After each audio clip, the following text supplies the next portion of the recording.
Welcome back, ghouls and gals, to another Band Showcase episode. I was joined today by Geoff from Last Real Hero, who's stationed out in Pueblo, Colorado. He sat down with me today and actually got to talk to me about some of the punk scene here in Denver and Pueblo and music of Last Real Hero and some amazing shows that are coming up that they're going to be playing. Thank you again for tuning in to my interview with Mixed Kid Friday. They are amazing, and I love those guys. And I love Geoff, too. I love all the guys that come on here. I ain't afraid to say it. Anyways, all jokes aside, let's go ahead and jump into this month's episode.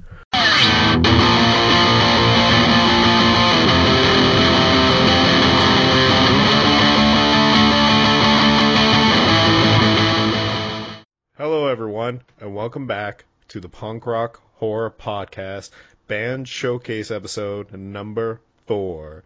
Today, I'm joined by Geoff Anderson from Last Real Hero. How's it going, Geoff? Hey, it's going great. Thanks for having me on. Yeah, thank you for coming on.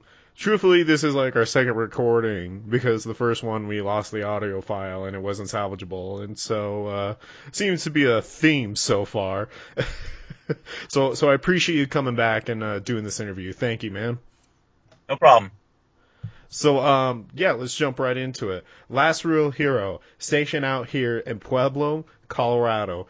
Where did you guys get the inspiration for Last Real Hero, and where did you get the name from? Last Real Hero, the name, it comes, I took it from a movie. It's from a line in the movie, The Harder They Come. And it basically just refers to, like, the protagonist of a story. No matter what trials and tribulations he goes through, he's not going to die until the very end of the film or book or life.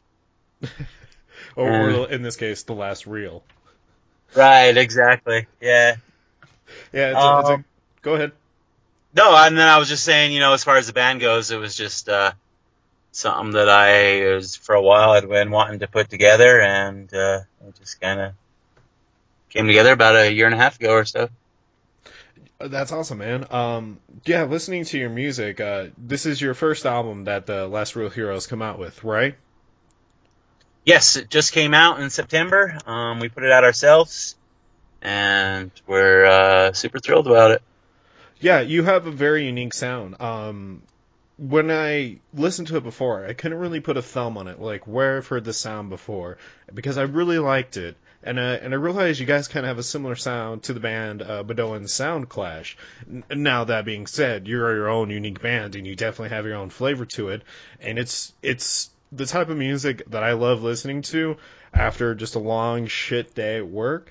And it's just calming and relaxing, and it's nice to listen to. And it's weird because I don't listen to a lot of reggae-influenced music, but I can definitely get into Last Real Hero.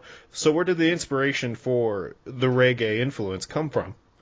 Yeah, well, we're all, been involved in, punk bands and playing, in the punk scene and stuff for just years and years on end, but, that old reggae music, rocksteady and, ska and stuff like that, has just always kind of been around in our lives and something that we always all listen to and we're into. A couple of my band members played in different reggae and ska bands either now or in the past as well too.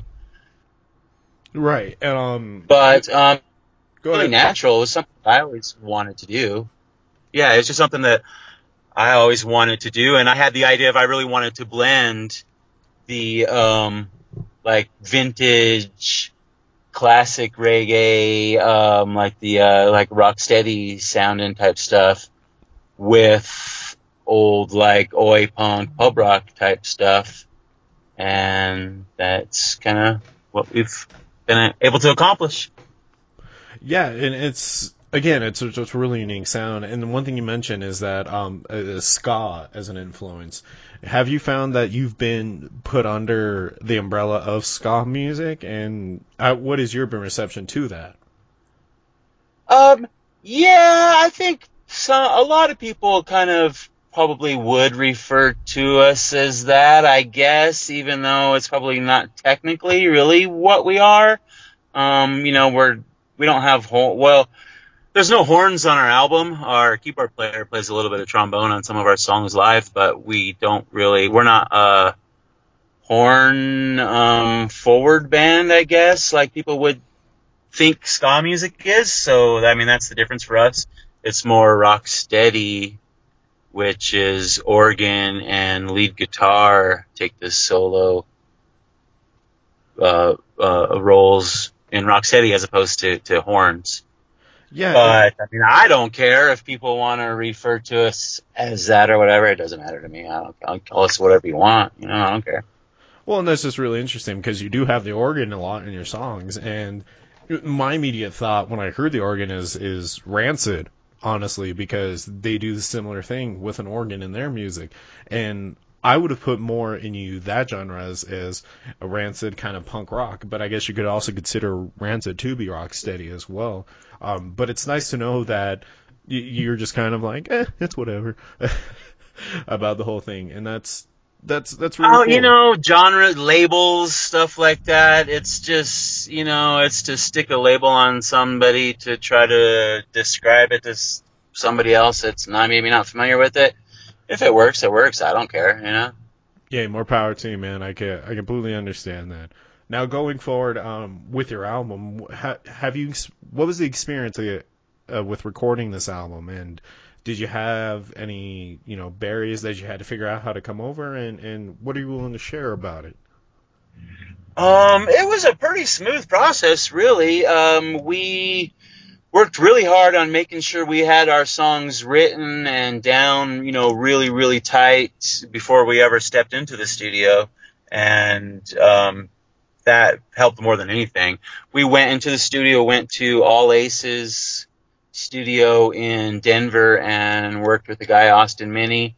He did an incredible job, and we were able to track all of our music in one day.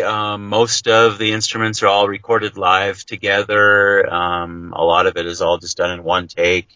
We just kind of dubbed in like lead parts and vocals afterwards. As far as tracking the music went, that was super simple. We spent quite a bit of time mixing, with Austin being in Denver and us being based in Pueblo. We had to do a lot of it via email, so it went back and forth, fix this here and that and the other. So it took several months to do the mixing, but it was fairly simple, really.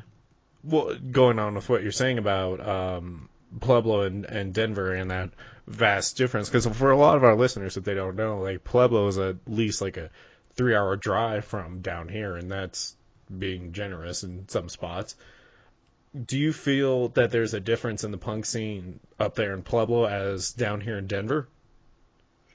Oh, well, for sure. Yeah. I mean, it's definitely a lot smaller, for one. In Pueblo, there's always has ever been just kind of a handful of bands around at any time. So we all kind of know each other, there's a lot of punk bands that share members for that same reason, stuff like that. But that being said, so there might be a lot more of a stronger sense of togetherness and community than there would be in a bigger city.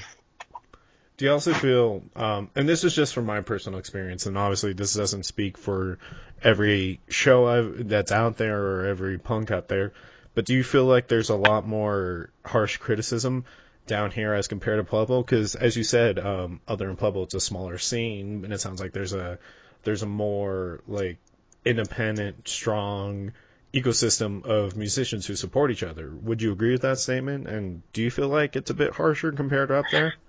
That's true, and then it's not true at the same time, because you have the same problem that you have everywhere, really, no matter where it is bands are still fighting over trying to play the same shows, or you have, issues that crop up with people's feelings get hurt because this, that, and the other, and, it happens everywhere. And because there's just not as many opportunities to have places to play in a smaller town, and as many shows to choose from. So you have every band maybe trying to play, every show, and it just doesn't work out.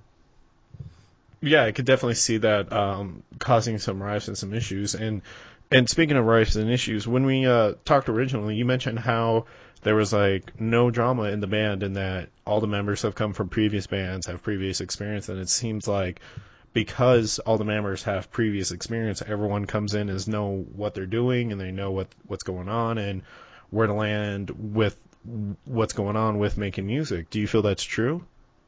That is true. We were able to very naturally just kind of fit into comfortable roles in the band as far as what everyone's kind of just contribution is. And it was all happening really naturally, and everybody's comfortable with it. And we're all like adults. We've been playing in bands for years on end. It's not like we're kind of like teenagers or guys in our early 20s or something, just kind of playing in our first band or first couple bands. We've been through this so long that we're able to understand that everybody's going to have a different personality and whatnot. So it's just like people are able to just deal with each other on a much easier basis than probably if we were much younger. And then because we're all older, we don't really get into the maybe same kind of distractions that I used to have when I was younger. Right. But, the biggest obstacles that we have is juggling careers and families and other bands and stuff like that, and still try to make time for this is our biggest issue that we have. Well, it seems like you guys are doing pretty good with it. You seem to be on top of it. I mean, you came out with a new album. You have a couple shows going up. Before we talk about those shows, I want to talk a little more about the album. So you sent us a song for all of our listeners to check out after this interview called Hero Can't Dead. Where did the inspiration for that song come from, and do you want to talk about what it's about? Yeah, sure. The song Hero Can't Dead, the inspiration from it is it's from the same place where the name Last Real Hero came from. It comes from the characters in The Harder They Come, Ivan and Jose, going to the movie theater to watch the spaghetti western movie Django. And when everybody in the theater thinks that Django's going to get killed by all the bad men, the character Jose tells everybody Hero Can't Dead for the last reel, Give me just a second, Geoff. I gotta go grab my dog real quick. All right, no problem. I apologize.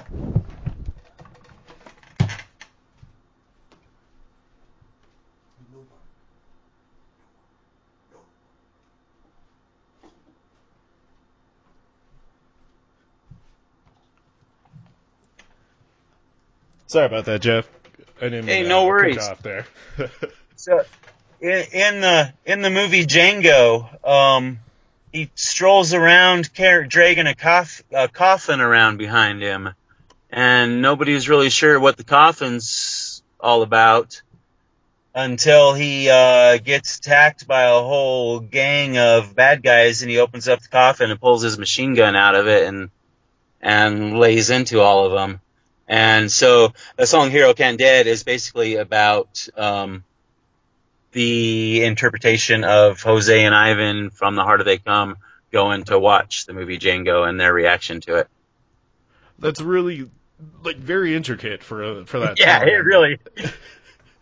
It really is. It's really deep in its own way. If any of that all makes sense. But. Oh no, I totally get where you're coming from, and I'm sure our listeners too. But continuing forward a little more. So yes, you do have 2 shows coming up. You have one coming up this week, and then another one coming up in November. So what's the show coming up this Saturday? We are playing Saturday night in the little town of Florence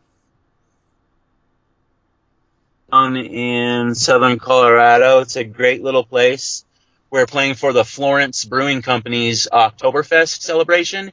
They close off a block of the street in front of the brewery and have a big party. It's free to enter. There's going to be lots of food vendors and games like Oktoberfest and drinking type games, contests, lots of Florence Brewing Company beer. We're gonna play at night. We're gonna play probably for a couple hours. Actually, we're gonna play a couple sets of our punky reggae stuff and a bunch of vintage reggae covers, and we're gonna have a really good time. And can you say the location one more time? I think it cut out when you gave the location.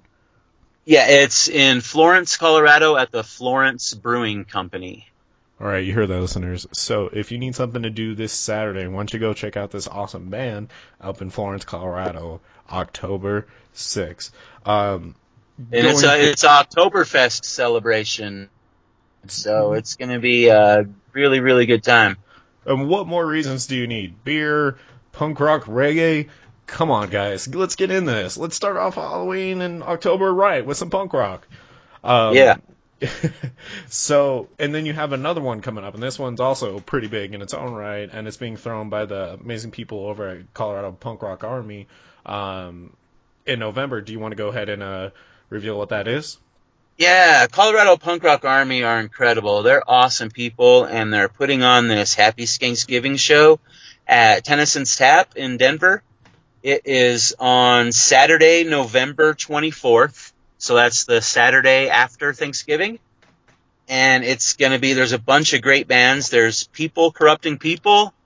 We're playing Last Real Hero with our friends the Lurchers and the Dead End, the Hacks, and the Unaccepted. All 6 great bands. It's going to be a really good time. It's $10 cover to get in, but half of that, $5 for every ticket, is going to go to Tennyson's Center for Children. So it's a nice, good benefit for the holiday season, and, what not to love there. And you know what? That's such an awesome thing that's going on, because it's I've always made the argument behind closed doors that punk rock has such an accepting heart in its community, and the fact that this is a benefit show is amazing, and I agree. Colorado Punk Rock Army are amazing guys, and that page is amazing. And to all of our listeners, just a quick sidebar: if you want to go ahead and like and follow Colorado Punk Rock Army, they'll hook you up with some great punk rock bands coming out of here in the Denver scene, such as Last Real Hero, and like them as well while you're at it. But so these are kind of like the first shows that Last Real Heroes playing, right? Well, we've been around. We've been playing shows actually since last August. We've probably played a dozen or shows now. Most of them have happened around Pueblo, though, so this will be our first show in Denver. Right on. Are you nervous about this being your first show in Denver? I mean, I'm sure you've played shows in Denver with separate projects, but for Last Real Hero, do you have any anxieties or anything? No, we're just looking forward to having a really good time. We're super psyched about it. Oh, I bet it's gonna be awesome. It looks like such a solid lineup, and I'm honestly gonna try and make sure I can actually make it.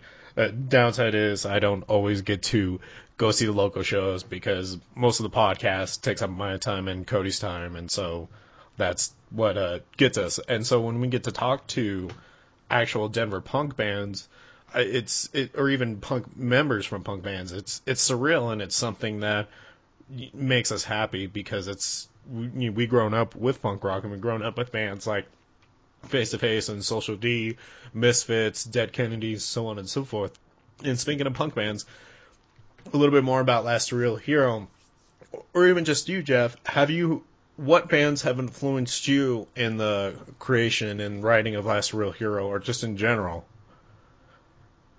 As far as Last Real Hero goes, probably the Specials, the Clash.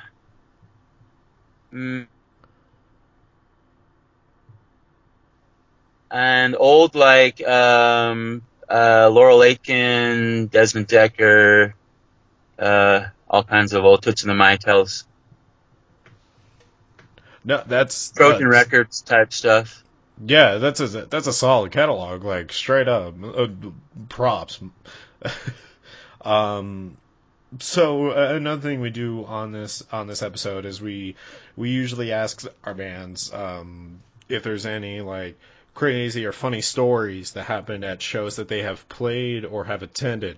Do you have any stories you'd be willing to share from either? Um,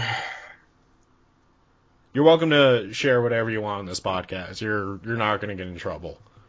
yeah, no, but I mean, not really that I can really, and I just general things. I mean, I can remember going to like punk shows in the mid to late 80s, early 90s in Denver, and they were always, well, not always, but most of the time, like extremely violent and crazy. And, you know, before punk went mainstream for the second time, the scene was a lot crazier than it is now, and somewhat sketchy. But I don't know about anything really specific. Last Real Hero hasn't played enough shows yet for anything to, you know, that crazy to happen yet, but we're waiting for it.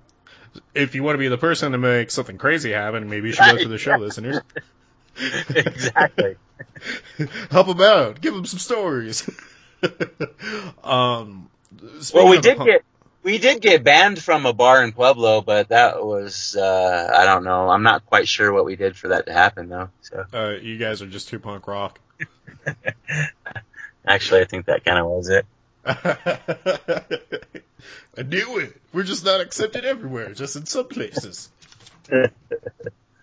So you mentioned how the scene used to be very violent. Do you feel like it's calmed down since then? And there's also people who would say that punk itself is dying.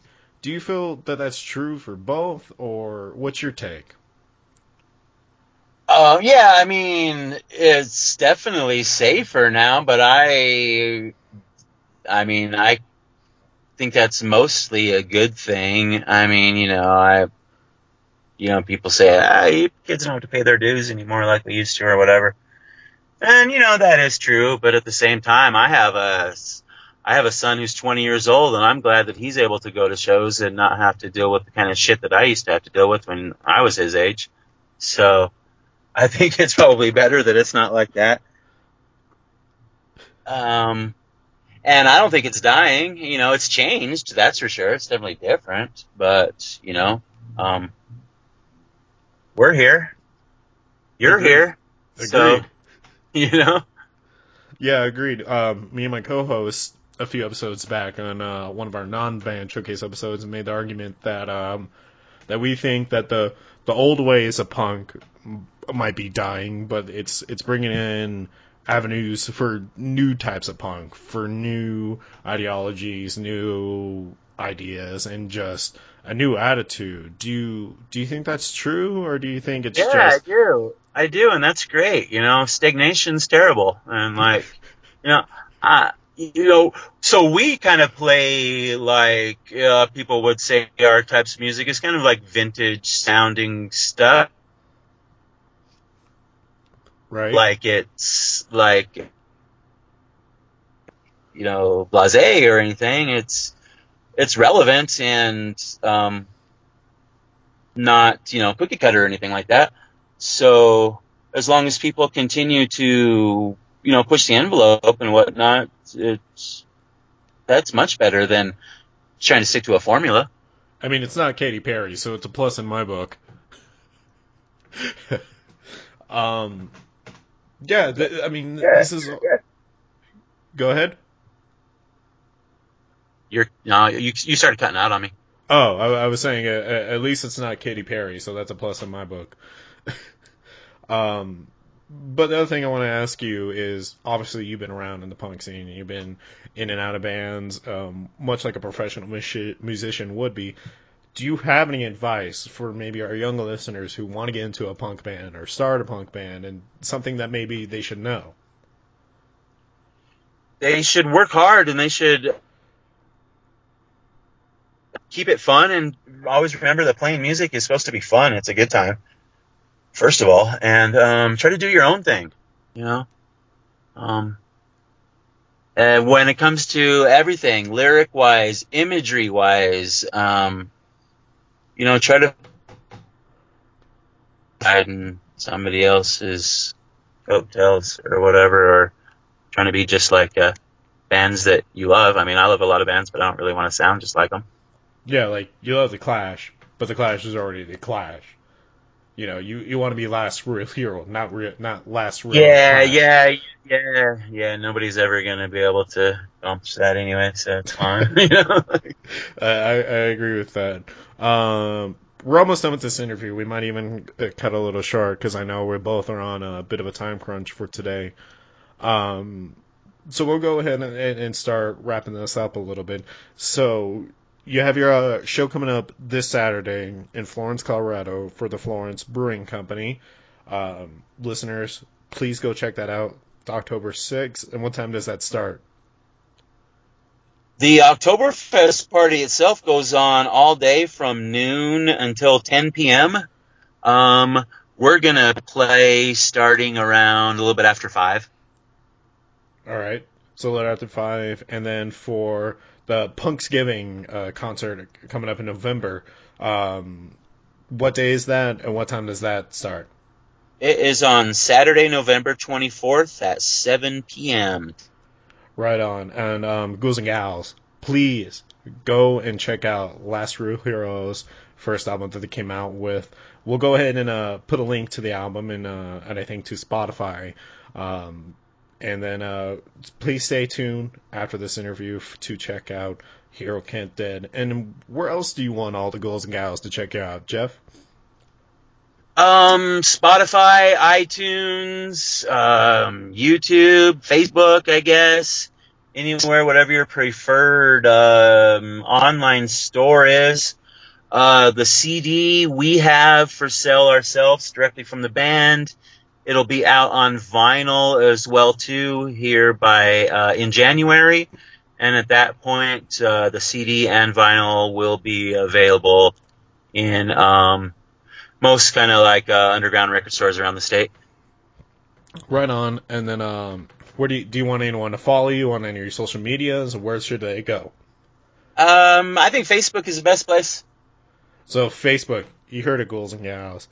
All right, then we're gonna go ahead and bring this to an end. If you out there have a band that you want to bring onto the podcast and get interviewed, please send it to our email at punkrockhorrorpodcast@gmail.com. And again, thank you, Geoff. Everyone, check out Last Real Hero and go support some local punk rock if you're here in the Denver scene, or if you're making your way to Denver. Come and support these guys and all the amazing bands they're going to be playing with. All right, Geoff, thank you again. Thank you a lot for having me. Big up, Last Real Hero. Check them out. All right, bye. There you have it, ghouls and gals. That was my interview with Geoff from Last Real Hero. I appreciate you sticking through the interview and checking it out. It was fun talking to him. Go ahead and check out the links in the description below, and let's go ahead and jump into the song Hero Can't Dead.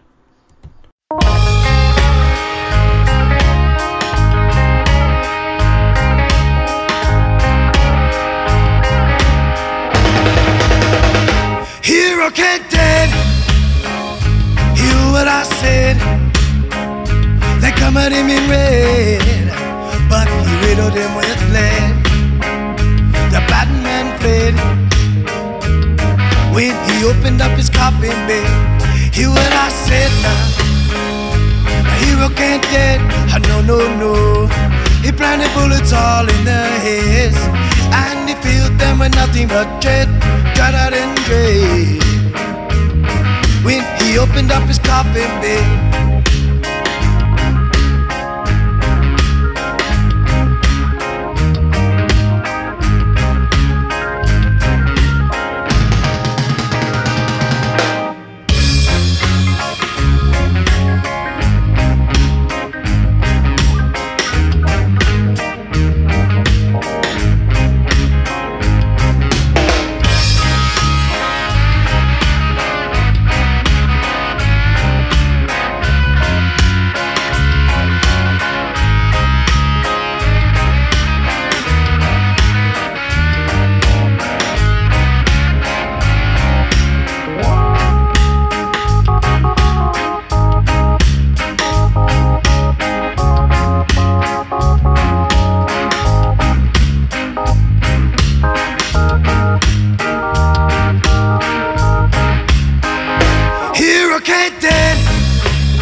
coffin bed.